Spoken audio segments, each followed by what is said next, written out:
오늘 함께 나누실 말씀은 창세기 45장 5절, 물론 앞뒤로 더 많이 말씀 보겠습니다. 제목은 인생의 롤러코스터. 롤러코스터 뭔지 아시죠? 제가 오늘 말씀을 이렇게 준비한 이유는 우리 지난 2주간 어떤 말씀 나눴죠? 아브라함의 이야기, 이삭의 이야기, 야곱의 이야기까지 나눴잖아요. 그리고 또 이제 성경 인물 시리즈가 이제 시작될 텐데,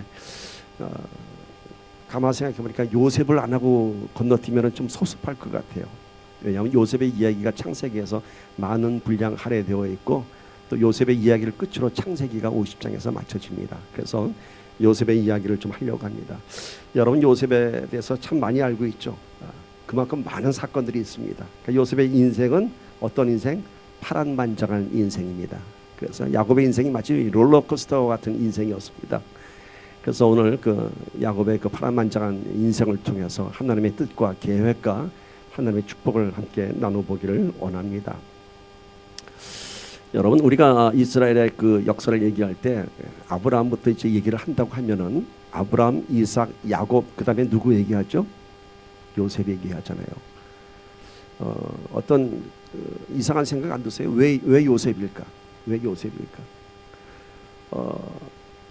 아브라함 다음에 장남 이삭, 그 다음에 야곱은 쌍둥이 형제 중에서 장자권을 빼앗은 야곱이 그 뒤를 이었습니다. 요셉은 몇 번째 아들일까요, 여러분? 요셉은 11번째 아들. 자, 야곱이 모두 몇 명의 아들을 낳았냐면 12명의 아들을 낳았습니다. 그 중에 11명째가 요셉이고요. 요셉 바로 밑에 동생이 누구? 베냐민이에요. 한번 족보 좀 정리 좀 해보고 갈까요? 제가 좀 정리 좀 했습니다. 야곱에게는 아내가 몇이 있었죠? 넷이 있었습니다. 남자들한테 야곱에게 아내가 넷이 있었다 하면 어떤 분들은 참 부러운 눈빛으로 보고 어떤 분들은 막 피곤한 눈빛으로 보는데, 이 당시에는 여러분 지금하고는 이렇게 가족 그 문화가 좀 달랐습니다. 이때는 하나님께서 이제 민족을 세우실 때가 돼갖고 이제 이러한 일들이 아무렇지도 않게 일어났습니다. 자, 야곱이 얻었던 아내는 레아를 먼저 얻었죠. 네, 야곱이 정말 사랑했던 여인은 누구였죠? 레아의 동생 라헬이었어요. 그런데 삼촌 라반이 야곱을 붙잡기 위해서 레아를 라헬인 것처럼 그 첫날 밤에 넣었죠. 그래서 레아가 첫 번째 부인이 됐고요. 그리고 두 번째 부인이 이제 라헬이 됐는데, 이제 애를 낳은 순서를 보면 이렇습니다. 자, 레아 사이에 4명의 아들이 나왔습니다. 르벤, 시므온, 레위, 유다. 이게 아이의 출생 순서입니다. 그러니까 장남이 누구죠? 제일 처음에는 르벤이 장남이에요. 야곱의 장남은. 그 다음에 레아가 이렇게 넷을 낳으니까 라헬이 어떤 마음이었어요? 자기는 아기를 못 낳았잖아요. 그러니까 불안하니까 자기의 여종을 통해서 아들을 낳았어요. 그러니까 자기의 여종 비라를 통해서 난 아들이 단과 납달리가 있고요. 그러니까 이제 라헬의 여종이 애를 둘라니까 레아가 여종을 통해서 애를 낳았어? 나도 여종이 있잖아. 그래서 레아가 또 자기의 여종을 통해서 애를 낳게 합니다. 이게 가다고 아셀이고요. 그리고 나서 레아가 다시 또 노산을 합니다. 그래서 두 아들을 더 낳아서 이삭을 하고 스불론을 낳고요. 애를 못 낳던 라헬이 늦지막하게 귀한 아들을 얻었습니다. 그게 누구? 요셉이었어요.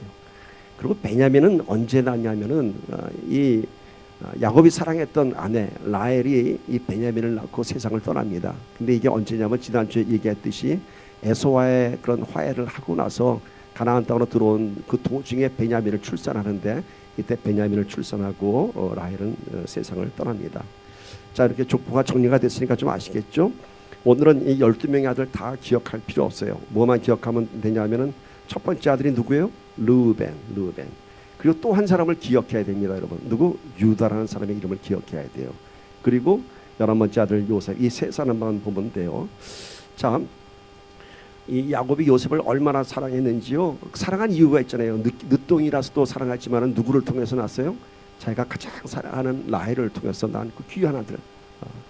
앞에 10명의 아들이 날 때까지 아들을 못 낳던 라헬이 아들을 낳잖아요. 그게 누구? 요셉. 근데 요셉은 나중에 보니까 성경에 뭐라고 기록되어 있죠? 용모가 뛰어나고 아름다웠다고 합니다. 그래서 이 라헬에서 난 이 요셉에게는 어려서부터 무슨 옷을 입혔냐면 채색 옷을 입혔다고 해요. 채색 옷, 색깔이 있는 채색 옷.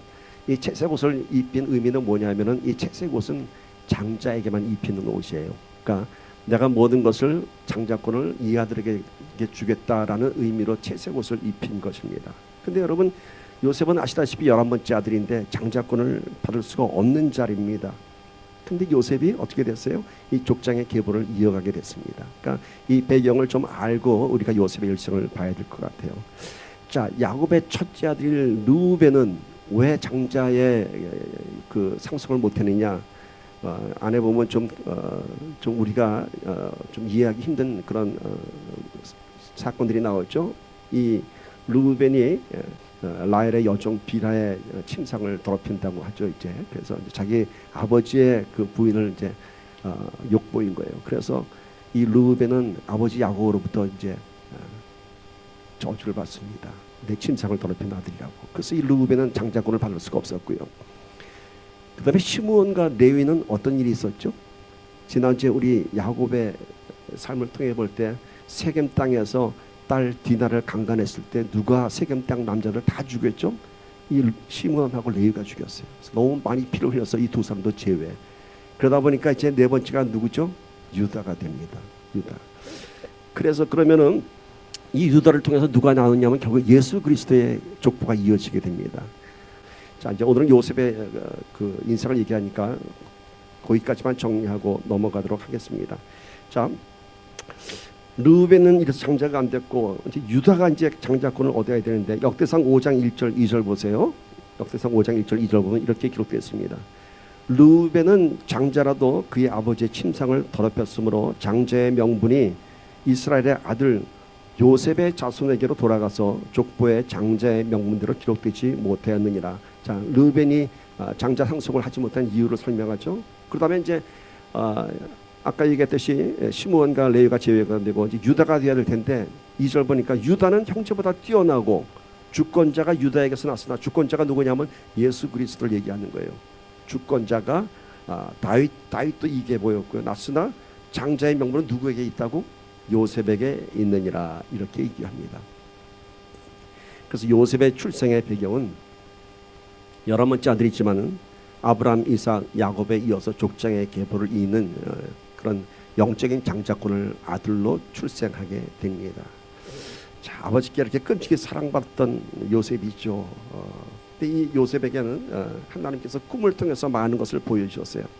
어렸을 때 어느 날 꿈을 꿨는데 이런 꿈을 꿨습니다. 11개의 곡단, 볏짚을 묶은 그런 곡단이 있는데 자기가 묶은 곡단에다 그 11개의 곡단이 절을 합니다. 이게 뭘까? 이게 뭘까? 그런데 또 그 다음엔 꿈을 꿨는데 하늘에 해와 달과 별들이 있는데 그 해와 달과 11개의 별들이 자기에게 절을 하는 꿈을 꿉니다. 그러면서 형들한테 얘기합니다. 형, 내가 이런 꿈 꿨어. 11개의 곡단이 말이야 나한테 절을 했어. 이게 무슨 뜻인가요? 그 11개의 곡단이 뭔가요?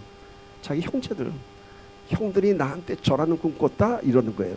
형들이 그러지 않아도 아빠한테 참 이렇게 편해지게 사랑을 받아서 늘 요셉이 얄미워 죽겠는데 꿈꾸고 나더니 이런 얘기 하는 거예요. 그러더니 또 그 다음에는 또 해와 달과 11개의 별, 해와 달은 자기 부모겠죠.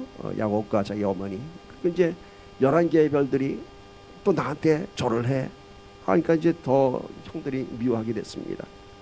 그래서 어느 날 아버지가 11명의 큰 이제 10명의 아들들이 이제 그 양을 치러 나갔을 때 이 요셉을 보내죠. 형들이 가서 양을 치는 데 가서 점심도 갖다 주고 도와주라고. 근데 결국은 이렇게 갔다가 형들한테 어떻게 되죠?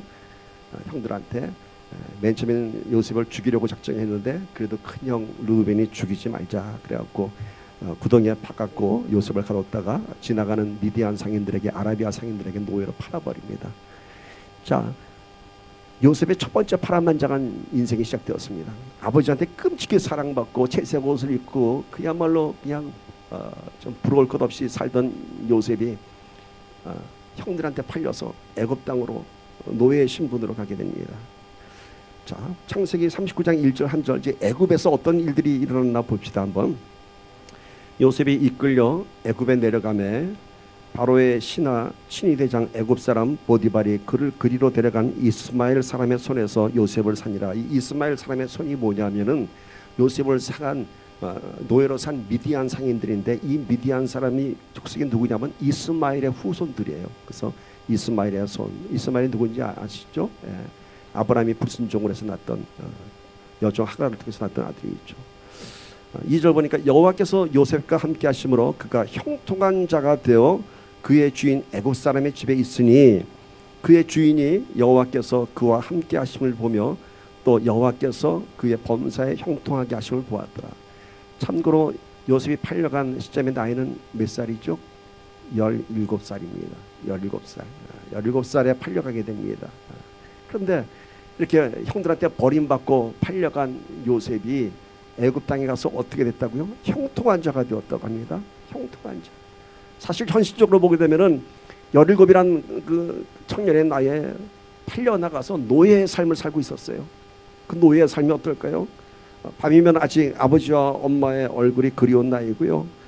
고향의 그 양들을 키우던 그 고향의 기억들이 날마다 밤마다 가슴 속에 떠오릅니다. 얼마나 어린 나이에 마음이 아팠을까요? 얼마나 가고 싶었을까? 그러나 현실은 이른 아침부터 밤까지 노역을 해야 되는 그런 노예의 신분이었습니다. 그런데 뭐라 그래요? 여호와께서 요셉과 함께 하심으로 그가 형통한 자가 되었다라고 합니다. 여기서 이 말씀에서 중요하게 봐야 할 사실이 있습니다. 여러분, 여호와께서 요셉과 함께 하셨습니다. 여호와께서 요셉과 함께 하셨습니다. 요셉이 여호와에게 하나님 나 좀 도와주세요 한 게 아니라 뭐죠? 여호와께서 함께 하셨어요. 이게 중요한 사실이에요. 이게 중요한 사실. 그 어린 나이에 팔려갔는데 하나님께서 그와 함께 하셨던 것이에요. 그래서 하나님께서 함께 하심으로 이제 요셉의 형통한 삶이 시작됩니다. 형통함의 의미가 뭘까요? 지금 여기서 형통하다고 하는 것은 지금 이제 그 보디발 친위 대장 집에 팔려가는데 보니까 가만 보니까 이 요셉이 하는 일마다 참 잘 되는 거예요. 뭐 노예가 하는 일이 뭐가 있겠어요? 그런데도 보니까 보디발이 보니까 이 요셉이 뭐 일만 하면 일이 잘 되는 거예요. 그리고 참 성실하고. 그러니까 누가 봐도 이거는 요셉에게 돕는 하나님이 계시다라는 것을 이 보디발 장군은 알 수 있었습니다. 그러니까 3절에 뭐라고 써있냐면 그의 주인이 이제 보디발이 여호와께서 그와 함께 하심을 보며 또 여호와께서 그의 범사에 형통하게 하심을 보았더라. 어떤 이들이 형통했다고는 성경에 기록되어 있지 않지만은 분명 지금 그 17살에 팔려가서 보디발의 집에 있는 동안에 놀라운 일들을 많이 하신 거예요. 하나님께서 갑자기 그런 생각이 나더라고요. 왜 그 콩쥐팥인가 그 동화 보면은 이제 콩쥐한테 막 일을 잔뜩 주고 갔는데 갔다 보니까 깨끗하게 다 해놨잖아요. 그때 뭐 요정이 나왔나 그랬죠, 그죠? 그 동화가 생각이 나더라고. 그것처럼 요셉에게는 그 나이에 감당할 수 없는 일들이 주어졌는데도 요셉은 다 잘 해낸 거예요. 그래서 보디발이 보니까 여호와께서 그의 범사에 형통하게 하심을 보았더라. 이렇게 성경이 기록하고 있습니다. 여러분 이거 보면 소리가 하나 꼭 붙잡고 나가야 됩니다. 우리 인생이 어떤 형편과 어떤 현실에 있어서도 하나님과 함께하는 자는 형통한 자가 되는 것입니다. 노예로 팔려갔어도 하나님께서 함께 하시니까 그가 형통한 자가 됐습니다. 그러나 아무리 내가 세상에서 많은 것을 누리고 풍요와 권세를 누린다 할지라도 하나님이 안 계시면은 하나님과 함께하지 않으면은 그것은 형통함이 아니라 곤고한 인생을 살게 되는 것입니다. 왜 그런지 아세요, 여러분? 하나님 없이 세상에서 많은 것을 누리게 되면요 밤마다 편안한 잠을 못 자요. 누가복음에 나왔죠. 어떤 부자가 아주 농사가 잘 돼갖고 막 풍작을 이뤘더니 그날 밤부터 걱정하는 거잖아요. 왜? 이걸 다 어디다 보관할까? 이걸 누가 훔쳐가지 못하게 이걸 어떻게 보관해야 내가 두고 잘 먹고 잘 살 수 있을까? 이렇게 벌써 그 안에 그 고민이 들어오잖아요. 걱정이 들어오잖아요. 이런 거예요. 하나님 없이 풍요함이 들어오면요 인간은 그것 때문에 더 고난에 빠지게 되고 그것 때문에 더 걱정하게 되고 그것 때문에 더 염려가 많게 되는 거예요. 왜? 그것을 지키기 위해서. 그러나 하나님과 함께하는 형통함은 지킬 필요가 없죠. 하나님께서 주셨기 때문에 그저 감사만 하면 되는 겁니다. 그러면은 아까 제가 처음에 그랬죠. 여호와께서 요셉과 함께 하셨다고 합니다. 그러면 그 요셉과 함께 하신 하나님이 오늘 우리와는 함께 하지 않으시는가요? 요셉하고만 함께 하셨나요? 아니죠. 오늘 이 말씀은 여호와 하나님께서 요셉과 함께 하셨다라고 하는 것은 요셉의 특정 인물과 함께 하셨다는 것이 아니라 하나님께서는 늘 이렇게 우리와 함께 하신다는 것을 얘기하시는 것입니다. 이렇게 하나님은 늘 우리와 함께 하시는데 문제는 우리가 하나님을 알지 못하고 하나님을 찾지 않는 것이 문제인 것입니다. 아브라함의 하나님, 이삭의 하나님, 야곱의 하나님 늘 그 이름 앞에 난 너의 하나님이다 라고 얘기하지 않습니까? 이 하나님이 오늘 저와 여러분의 하나님이십니다. 그래서 오늘 우리는 주와 함께하면 모든 것이 형통합니다 라는 고백을 해야 됩니다. 그래서 노예로 팔려간 이 요셉도 형통하지 않았습니까? 그 삶 속에서 오늘 우리의 현실이 아무리 어렵고 두려움과 고난이 겹친다 할지라도 하나님이 나와 함께 하심을 고백한다면 그것이 감사와 축복으로 바뀌게 되는 것입니다. 내 마음이 주님의 그 은혜로 평강하게 되면 내 영이 내 혼을 다스리고 내 혼이 내 육을 다스려서 늘 하나님께 감사 찬송을 올릴 수 있는 것입니다. 오늘 우리가 나와 함께 하시는 하나님을 다시 한번 찬양하기를 축복합니다. 자, 다음 창세기 39장 4절 5절 봅시다. 요셉이 그의 주인에게 은혜를 입어 섬김에 그가 요셉을 가정 총무로 삼고 자기의 소유를 다 그의 손에 위탁하니 그가 요셉에게 자기의 집과 그의 모든 소유물을 주관하게 한 때부터 여호와께서 요셉을 위하여 그 애굽 사람의 집에 복을 내리심으로 여호와의 복이 그의 집과 밭에 있는 모든 소유에 미친지라. 자, 요셉이 그의 주인 보디발에게 은혜를 입었어요. 왜? 요셉을 잘 봤잖아요. 여호와와 함께하는 형통을 받기 때문에 요셉을 집에 관리인으로 세웠어요. 그랬더니 그 요셉을 통한 모든 축복이 그 집안에 넘쳐난 거예요. 그러니까 요셉을 통해서 보디발의 집에도 다 넘쳐났어요. 보세요. 여호와의 복이 그의 집과 밭에 있는 모든 소유에 미친지라. 그게 얼마나 보디발이 좋겠어요. 노예를 하나 사는데 이 노예가 복동이에요. 일만 잘하는 게 아니라 노예한테 모든 집안의 그 집사일을 맡겼더니 막 농사가 잘 되고 목축이 잘 되고 집에 형통해지는 거예요. 자, 이제 요셉은 노예 신분에서 친위대장 보디발의 관리인이 되었습니다. 여기서 우리가 보아야 할 것이 사실이 있습니다. 내가 하나님의 축복의 통로에 서 있으면 내가 있는 곳에 하나님의 축복이 임합니다. 그래서 보디발의 그 집에도 축복이 임한 것입니다. 그래서 여러분, 내가 하나님과 함께하는 삶을 증거하면 세상이 나를 인정합니다. 보디발이 요셉을 인정한 것은 뭐 요셉의 용모가 뛰어나고 요셉이 뭐 성격이 좋고 그런 건 아니에요.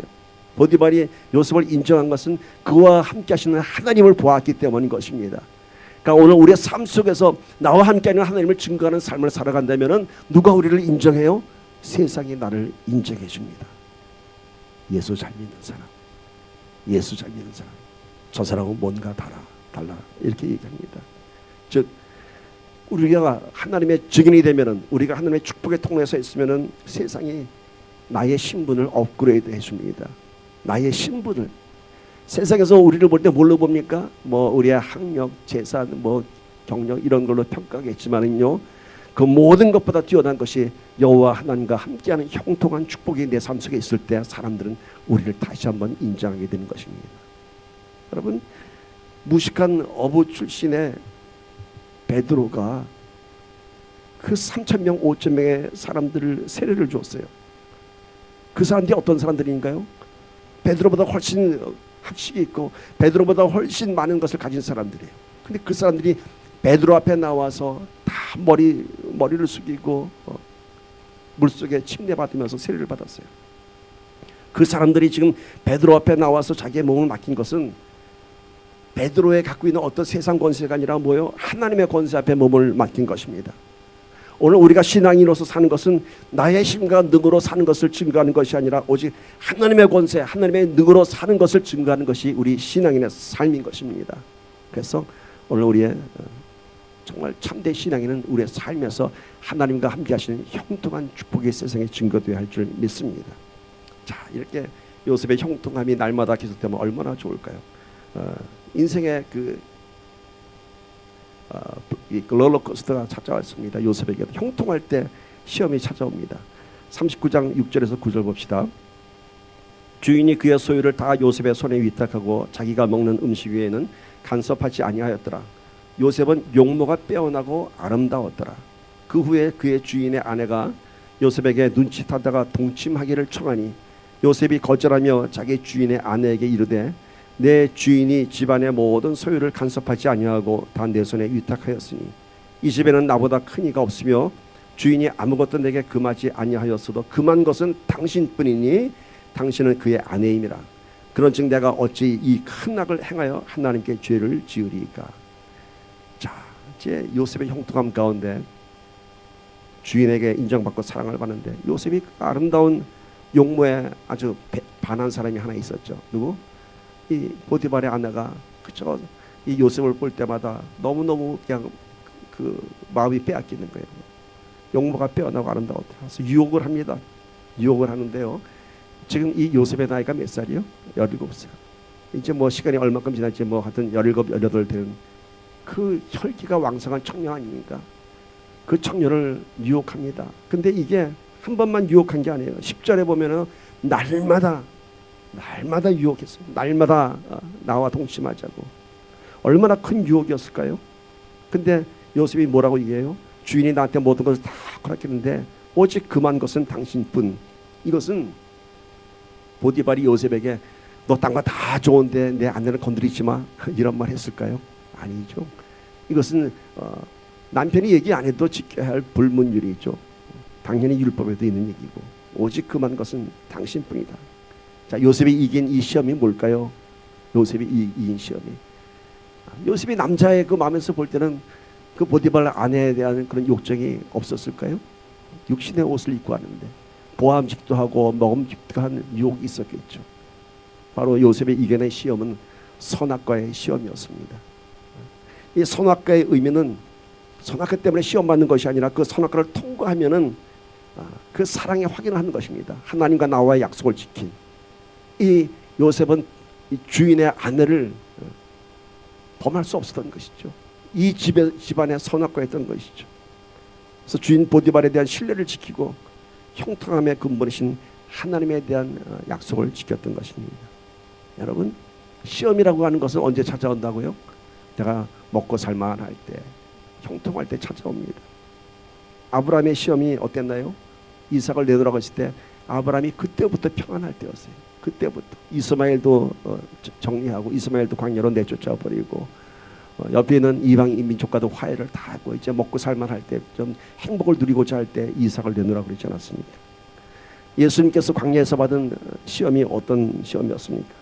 예수님께서 이제 성령 받고 세례 받고 금식기도 후에 40일간의 금식기도하고 영적으로 쭉만 할 때 사탄이 찾아와서 시험 걸지 않습니까? 근데 그 시험의 의미가 뭔가요? 너 40일간 금식했지, 성령 받았지, 야, 너 지금 능력이 대단하겠다. 한번 능력 좀 보여봐. 금식기도도 했는데 이렇게 시험을 걸었던 거예요. 시험은 결코 우리가 지치고 넘어졌을 때 오지 않습니다. 내가 뭔가 충만하고 내가 뭔가 형통하고 내가 뭔가 참 많은 것을 할 수 있을 때 시험이 딱 들어옵니다. 요셉에게도 날마다 시험이 왔습니다. 보디발의 아내가 더 적극적으로 유혹합니다. 하루는 아무도 없을 그 시간에 요셉이 그 집을 들어왔는데 요셉을 붙잡았습니다. 그 요셉이 어떻게 됐죠? 붙잡은 옷을 뿌리쳐버리고 옷을 벗은 채로 그냥 도망가 버렸어요. 이 일로 인해서 이제 보디발의 아내가 누명을 씌우죠. 저 히브리 남자가 나를 강간하려고 했다고. 이제 이렇게 해서 이제 요셉은 감옥을 가게 됩니다. 내가 여기서 우리가 하나 봐야 할 것이 과연 요셉이 이 보디발의 유혹을 어떻게 이겨냈을까? 어떻게 이겨냈을까? 자, 요셉이 이 보디발 아내의 유혹과 이 시험을 이길 수 있는 가장 큰 힘은 무엇이냐면 여러분 코람데오라고 하는 말을 들어보셨습니까? 코람데오. 하나님의 존전 앞에서 하나님의 임재 앞에서 이런 뜻인 거예요. 그러니까 코람은 앞에서라는 뜻이고 데오는 하나님이니까 이거를 신학적인 용어로는 신전의식이라고 합니다. 그러니까 늘 나는 하나님 앞에 서 있다라는 의식을 갖고 있었던 거예요. 그러니까 요셉은 어떤 유혹과 시험이 찾아와도 내가 하나님 앞에 서 있기 때문에 그런 유혹에 넘어갈 수가 없었던 거예요. 하나님이 내 앞에 있기 때문에. 여러분 시험을 이기게 되면요, 어떤 환난과 핍박이 와도 두렵지 않고 이 시험을 이기면 자랑스럽게 됩니다.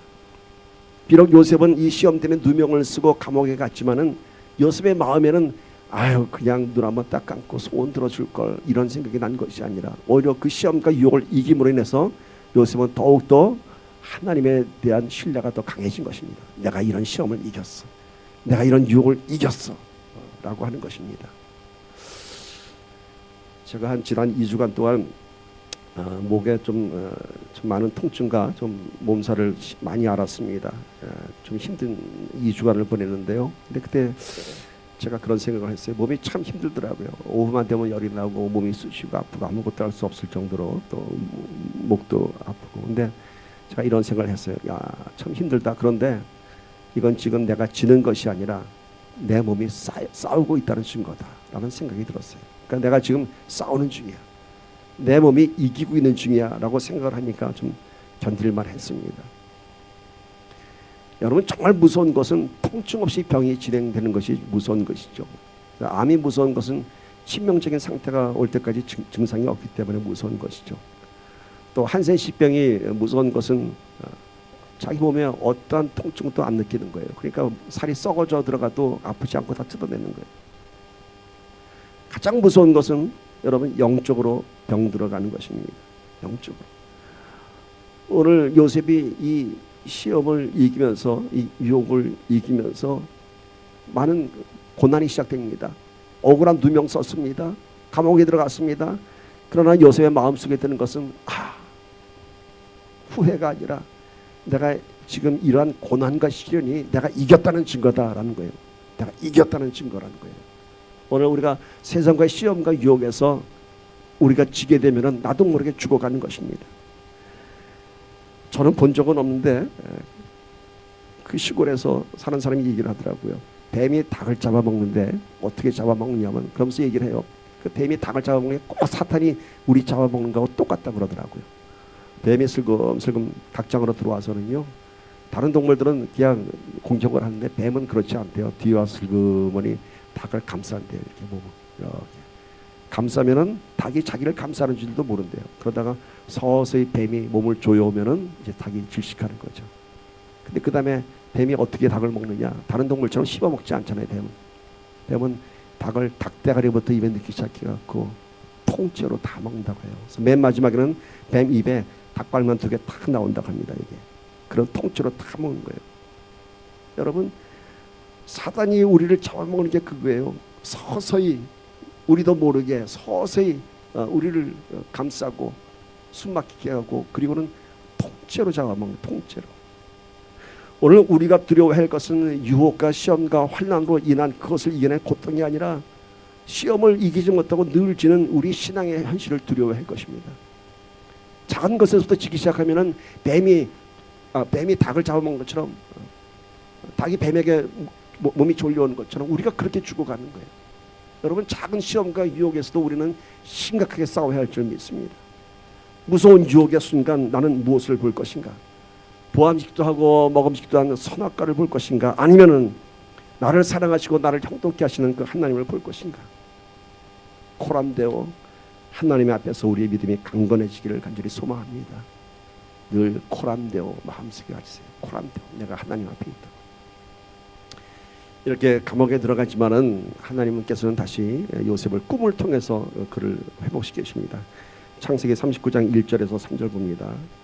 여호와께서 요셉과 함께 하시고 그에게 인자를 더하사 간수장에게 은혜를 받게 하시매 간수장의 옥종 죄수를 다 요셉의 손에 맡김으로 그 재반 사물을 요셉이 처리하고 간수장은 그의 손에 맡긴 것을 무엇이든지 살펴보지 아니하였으니 이는 여호와께서 요셉과 함께 하심이라. 여호와께서 그를 범사에 형통하게 하셨더라. 자, 이제 감옥에 들어갔습니다. 얼마나 억울했을까. 그러나 그는 감옥에 들어가면서도 주인에게 떳떳하고 하나님 앞에 자랑스러웠습니다. 그랬더니 역시 1절 보니까 여호와께서 요셉과 함께 하시고 옥중에서도 함께 하셨습니다. 그래서 간수장에게 은혜를 받게 하시매 간수장이 요셉을 보면서 그 요셉이 여호와와 함께하는 그 놀라운 은혜를 받던 것입니다. 그래서 간수장으로부터 이제 인정을 받죠, 요셉이. 여러분, 우리가 볼 때는 이제 요셉은 한없이 롤러코스터를 탑니다.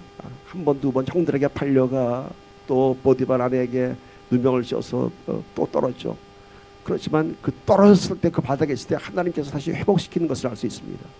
꿈을 통해서 또 세우셨습니다. 자, 어느 날 이 요셉이 옥에 갇혀 있는데 두 명의 높은 그 관직들이 또 잘못해서 들어옵니다. 하나는 술 맡는 관원장과 떡 맡은 관원장. 이건 뭐냐면요, 당시에는 왕들한테 올려지는 모든 음식에는 먼저 그 음식이 안전한가 검사하는 사람들이 있고, 모든 술도 그렇고 떡도 그렇고 다 검사하는 사람이 있었고, 제일 그 높은 요직입니다. 근데 이 두 사람이 옥에 들어왔습니다. 무엇을 잘못했는지는 기록이 안 됐지만은, 근데 이 두 사람이 어느 날 근심에 빠져 있습니다. 그러니까 요셉이 왜 이렇게 근심이 많으신가요? 하니까 어젯밤에 꿈을 꿨는데 이 꿈이 도대체 무슨 뜻인지 알 수 없겠다고 합니다. 그러니까 그 꿈 얘기를 한번 제가 하나님께서 알게 해줄 것입니다. 그랬더니 술 맡은 관원장은 그런 얘기를 하죠. 꿈에 봤더니 포도나무가 3가지가 있는데 내가 그 중에 그 포도알을 따서 왕에게 포도주를 드리는 꿈을 꿨다. 그리고 떡 맡은 관원장은 뭐라고 얘기했냐면, 자기가 떡상을 차리는데 맨 위에 온갖 구운 음식을 차려냈는데 아이고 이게 새들이 날라와서 그걸 다 먹는 꿈을 꿨다는 거예요. 그러니까 요셉이 이렇게 해몽을 하죠. 술 맡은 관원장에 3일 후에 왕이 당신을 다시 부를 것입니다. 복직을 할 것입니다. 그리고 떡 맡은 관원장에는 3일 후에 당신은 나무에 매달려 처형당할 것입니다. 근데 이 일이 그대로 이루어졌어요. 이 일이 그대로. 요셉이 이 꿈을 해몽하면서 술 맡은 관원장에게 부탁을 했어요. 내 꿈대로 그렇게 될 텐데 그럼 들어가서 나의 이 억울한 이 누명을 좀 풀어달라고, 왕에게 의해서. 그러니까 술 맡은 관원장이 걱정하지 말라고. 근데 다 복지되고 나니까 술 맡은 관원장이 어떻게 됐죠? 요셉을 잊어버렸어요. 왜 잊어버렸겠어요? 잊어버린 게 아니라 이제 뭐 자기가 문제가 다 해결됐으니까 우리말로 이제 오리발을 내민 거죠. 근데 그러고 나서 얼마의 시간이 흐르냐면 2년이라는 세월이 흐릅니다. 그러니까 술 맡은 관원장은 시집이 뚝 떼고 또 2년을 자기는 편하게 살고 요셉은 역시 감옥에 있습니다. 그런데 2년 후에 이 애굽의 바로 왕이 또 근심에 쌓였습니다. 왜? 꿈을 꿨는데 이게 무슨 꿈인지 모르겠어요. 여러분, 이 꿈을 누가 주셨을까요? 도대체 하나님이 주신 거예요. 왜? 요셉을 세워주기 위해서. 요셉을 세워주기 위해서. 바로왕이, 이 바로왕은 여러분 모세가 출애굽할 때 그 바로왕하고 똑같은 바로왕은 아니고요. 바로 왕조예요. 왕조. 그러니까 그때 이제 똑같은 인물이 아니라 바로 왕조의 그 뭐 몇 대 왕이 있죠. 그러니까 그걸 잘 아시고요. 그 꿈의 내용이 이렇습니다. 요셉이 왕 앞에 불려나갔죠. 무슨 꿈을 꾸었습니까? 그러니까 왕이 얘기해요. 살찐암소 7마리가 내 앞에 노는데 좀 있다가 아주 앙상하게 마른 7마리의 마른 소가 와서 그 7마리를 다 잡아먹더라. 또 하나 꿈이 있는데 아주 알이 풍성해진 아주 알차게진 곡식 7단이 있는데 쭉정이 7단이 나와서 그 알찬 곡식단을 다 먹어버렸다고. 그러니까 이제 요셉이 이 꿈을 해몽하죠. 왕이시여, 이것은 앞으로 애굽 땅에 7년의 풍년이 올 것이고 그 풍년이 지나고 나면 7년 동안 끔찍한 흉년이 올 것입니다. 그러니까 7년 동안 풍년이 왔을 때 곡식을 잘 저장했다가 기근이 들 때 백성들에게 나눠주라고. 정말 그렇게 다 됐습니다. 그러니까 바로 왕이 요셉을 드디어 애굽의 총리로 세웁니다. 이제 롤러코스터가 내려갔다가 올라간 거예요. 애굽의 총리가 됐을 때 나이가 몇 살? 30세. 30세의 나이에 애굽의 총리가 됐습니다. 자, 한편 이렇게 7년의 흉년이 시작될 때 애굽에만 이 흉년이 든 것이 아니라 그 옆에 있는 가나안 땅에도 똑같이 기근이 들었는데 가나안 땅은 기근이 더 심했다고 합니다. 그래서 많은 사람들이 식량이 떨어져서 다 죽게 되었다고 합니다. 다 죽게 되었다고 합니다. 그래서 이제 여러분 이제 이 시간쯤 되면은 요셉이 팔려온 게 17살에 팔려왔어요. 그리고 30살에 총리가 됐어요. 13년 동안 이산 가족으로 떨어져 살았죠. 이제 야곱과 야곱의 형제들이 가나안 땅에 사는데 지금 먹을 게 없어요. 그러니까 이제 야곱이 얘기합니다. 애굽 땅에 가면 먹을 것이 있다고 하는데 너희들이 가서 좀 곡식을 좀 사와라. 그래서 이제 야곱의 아들들이 갔죠. 근데 베냐민만 빼놓고 갑니다. 야곱이 그렇죠. 12 아들이 있는데 요셉은 옛날에 잊어버렸고 내가 베냐민마저 잃어버릴 수는 없다. 왜냐하면 그 둘을 다가 사랑하는 아내 라헬을 통해서 난 아들이거든요. 그러니까 나머지 10명의 아들만 왔죠. 그래서 드디어 요셉 앞에 섭니다. 곡식을 사러 와서 이 요셉이 국무총리면서도 다 그걸 관장했던 모양인지 더군다나 이 가나안 땅에서 오니까 이제 요셉이 인터뷰를 했는데 요셉은 알고 있었다고 합니다. 그 형들을 보고 알고 있었고 형들은 요셉을 보고 알아보지 못했다고 합니다. 17살에 헤어졌으면은 13년이 흘렀어도 그 청년의 모습이 그대로 있을 텐데 형들 머릿속에는 노예로 팔려갔을 요셉만 마음속에 그리고 있지 찬란한 국무총리가 된 요셉을 보고 알아볼 수가 없었죠. 그러나 요셉은 형들을 보고 알아봤습니다. 그리고 먼저 뭘 묻죠? 아버지가 잘 계시냐? 그리고 너희 형제가 어떻게 되냐? 그러니까 베냐민이 궁금했던 거예요. 요셉은 그러니까 베냐민을 두고 왔다 이렇게 얘기합니다. 요셉이 트릭을 쓰죠. 너희는 분명 정탐꾼이야. 곡식을 사러 온 게 아니라 가나안 땅에서 애굽의 형편을 알기 위해서 온 정탐꾼들이 할까? 아니라고 펄쩍 뛰죠. 그러니까 요셉이 시므온만 내려놓고 너희들이 가라고. 그리고 가서 너희 막내 아들이 때문에 베냐민 데리고 와. 그럼 내가 풀어줄게. 이게 이제 요셉의 트릭이에요. 이제 가는데 또 여러 가지 트릭을 쓰죠. 다 곡식을 신고 가는데 곡식 안에다가 요셉이 몰래 돈을 다 집어넣습니다. 그들이 곡식값으로 지불했던 돈을 다 그대로 씁니다. 그래서 누명을 또 씌웁니다. 그러니까 와서 보니까 돈이 있으니까 큰일 났다. 이제 우리는 다시 애굽 땅에 갈 수도 없고 시므온은 두고 왔고 볼모로 두고 왔고. 근데 이제 여기서 이제 이 야곱의 그런 그 결단이 우리가 보기에는 빨리 가서 시므온을 데리고 와라 하고 했을 텐데 누구를 데리고 오라고 했어요? 요셉이 베냐민을 데리고 오라고 했잖아요. 그러니까 여기서 야곱이 베냐민을 내놓을 수 없었던 것이에요. 그래서 성경에 보니까 곡식이 다 떨어질 때까지 버텼어요. 안 갔어요. 시므온 찾으러 안 갔어. 근데 곡식이 다 떨어지고 나니까 이제 할 수 없이 먹을 것도 없고 그러니까 야곱이 결단을 내립니다. 어떤 결단? 베냐민까지 내주는 거예요. 내주는 거예요. 여러분 여기에서 이제 야곱의 이 결단을 통해서 사실은 야곱이 베냐민 내려놓을 때는 정말 죽기보다 싫었겠죠. 이 아들마저 보내야 하느냐. 그러나 이 아들을 안 보내면은 모두가 다 죽게 되었거든요. 그래서 이 베냐민을 보냈는데 이것이 결국은 모든 일을 다 풀어지는 시작이 됐습니다. 베냐민을 보내는 바람에 이제 다시 가서 곡식도 사오게 되었고 나중에 이제 야곱도 가서 요셉을 만나게 되죠. 그러니까 여러분 우리가 내려놓지 못하는 것들을 꼭 붙잡고 있으면은 하나님께서 역사하지 못합니다. 우리가 내려놓지 못하는 것 때문에 하나님은 일을 풀지 못하세요. 근데 베냐민마저 내려놓았던 야곱처럼 우리가 마지막 끝까지 내려놓으면 그때부터 하나님께서 일을 시작하세요. 이미 계획된 드라마가 다 풀어지는 거예요. 야곱은 베냐민을 보내면서 얼마나 마음속에 두려움과 염려가 가득 찼을까. 저 아들마저 보내면 어떡할까. 그런데 그때부터 모든 일이 다 풀어지기 시작했습니다. 이제 드디어 요셉이 형들을 다시 만납니다. 그리고 두 번째 또 곡식을 사러 왔을 때 보낼 때는 또 한 번 트릭을 쓰죠. 베냐민의 그 곡식 자루에다가 은자를 집어넣습니다. 그래서 너희들이 은자를 훔쳐갔다고. 또 아니라고. 이때 이제 성경에 보니까 요셉이 참지 못해서 그 전에는 만남 가운데 뒤에 들어가서 혼자 울다 나오는데 형들 앞에서 울음이 터진 거예요.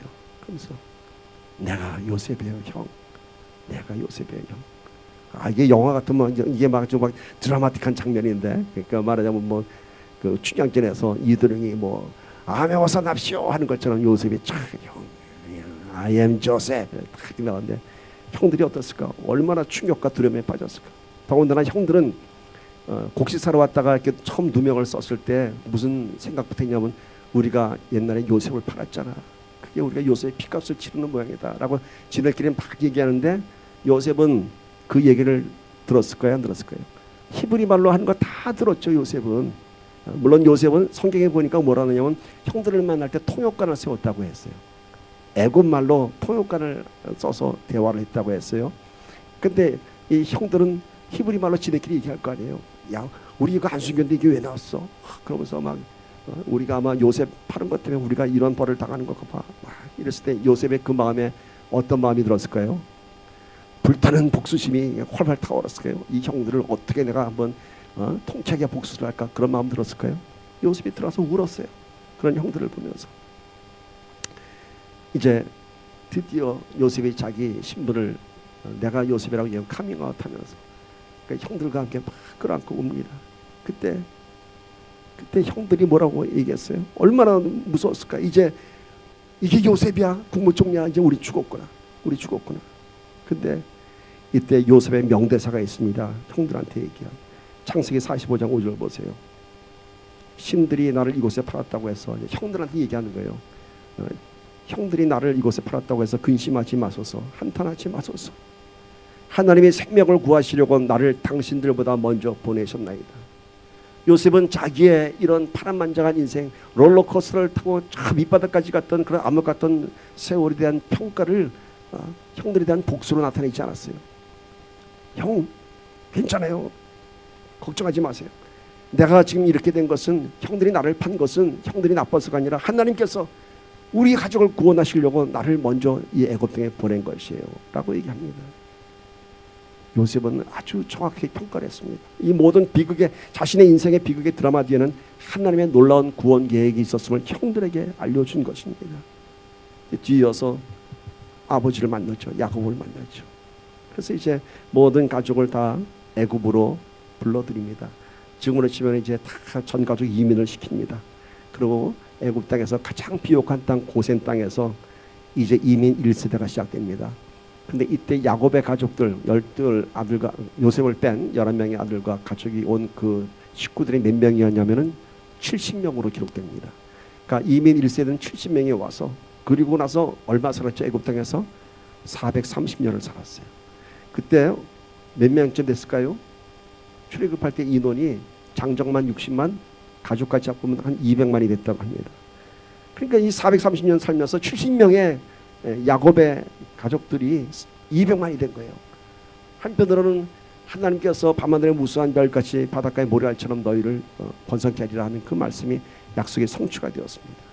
그런데 여러분, 이것은 이스라엘 민족의 부흥이 아니라 사실은 세상에 묶여서 산 세월입니다. 애굽의 풍요와 세속에 젖어서 애굽 땅에서 어떻게 살았다고요? 노예가 돼서 살았어요. 노예가 돼서 민족을 이루고 사는 것이 아니라 그 땅의 히브리 사람의 노예가 됐던 것이에요. 그리고는 430년 지나고 나서 어떻게 됐다고요? 그들이 신음하고 고통하는 것을 하나님께서 들으셔서 그들을 애굽 땅에서 끌어내셨습니다. 모세를 통해서. 그리고 나서 이제 이스라엘이라는 민족을 이루게 됩니다.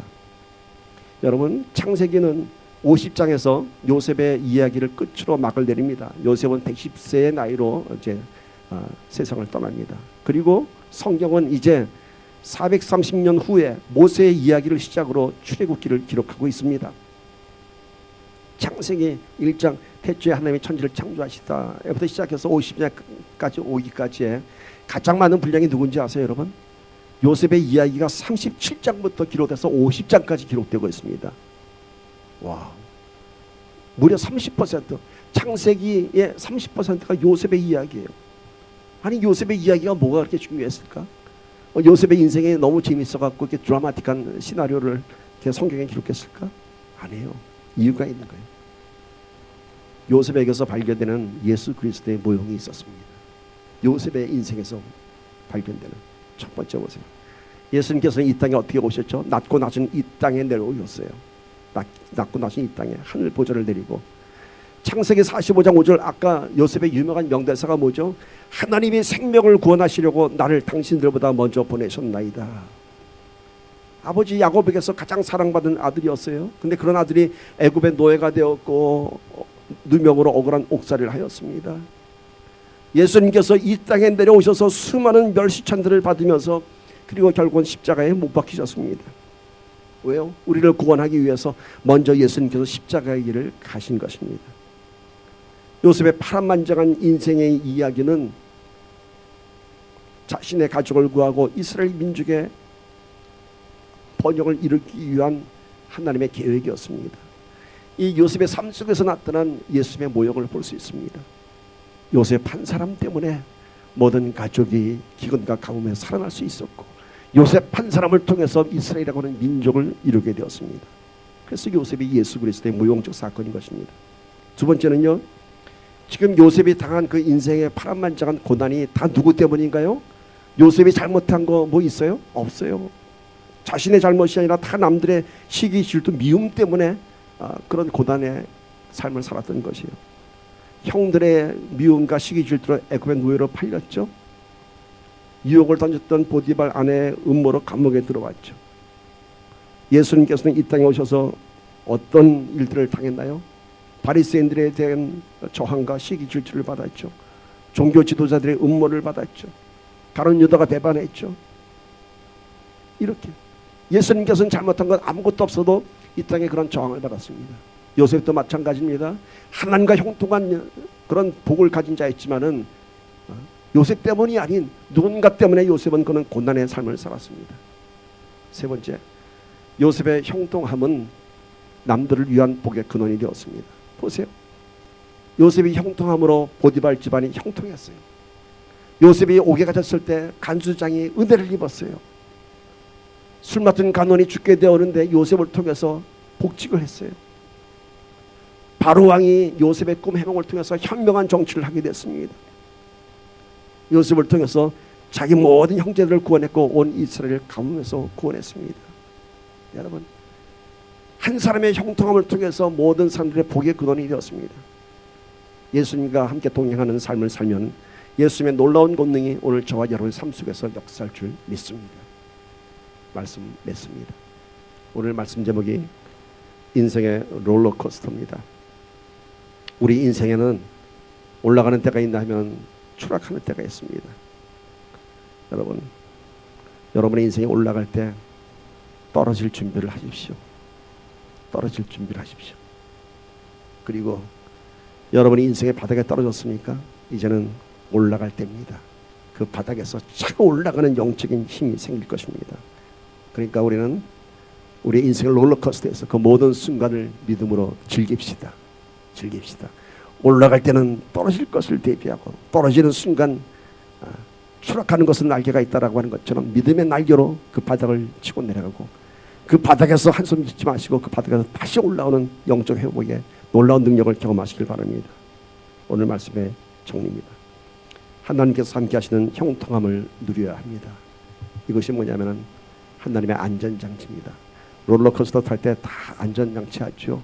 여러분, 우리의 인생 가운데 어떤 시련을 당하든 어떤 롤러코스터의 바닥을 치든 하나님과 함께하는 형통함은 우리를 안전하게 보호하시는 하나님의 그런 보호심입니다. 모든 시련과 고난에는 하나님의 섭리가 있습니다. 이 요셉의 고난을 통해서 하나님께서 하시는 일들이 있었습니다. 요셉을 통해서 형통한 복이 보디발의 집에, 간수장의 집에, 바로 왕에게 또 그 가족에게 임했던 것처럼 오늘 우리의 시련과 고난 가운데 올라가기 위한 그런 추락을 우리가 경험하는 것입니다. 두려워하지 마십시오. 바닥에 떨어졌을 때 다시 차고 올라가는 힘이 우리에게 있을 것입니다. 세 번째, 마지막으로 오늘 한 사람의 믿음이 축복의 통로가 되고 구원의 통로가 되었습니다. 여러분이 먼저 여러분의 인생의 롤러코스터를 즐기십시오. 여러분의 인생 가운데서 여러분이 두려워하지 마시고 엔조이하고 감사와 평강을 누릴 때 누군가 내 인생을 보고 롤러코스터, 믿음의 롤러코스터 탈만하네. 롤러코스터 탄 사람이 비명 지르고 그러면요, 그 다음 사람 안 탑니다. 롤러코스터 타고 나서 멀미해서 막 토하고 이러면 안 타요. 그러나 롤러코스터 타고 나서 와우, so exciting 하면은 탑니다. 여러분, 오늘 우리 인생의 롤러코스터에서 여러분 두려워하지 마시고 엔조이 하십시오. 오늘 우리의 삶을 통해서 하나님의 능력과 복음이 세상에 전파될 줄 믿습니다. 아멘. 우리 함께 기도합시다.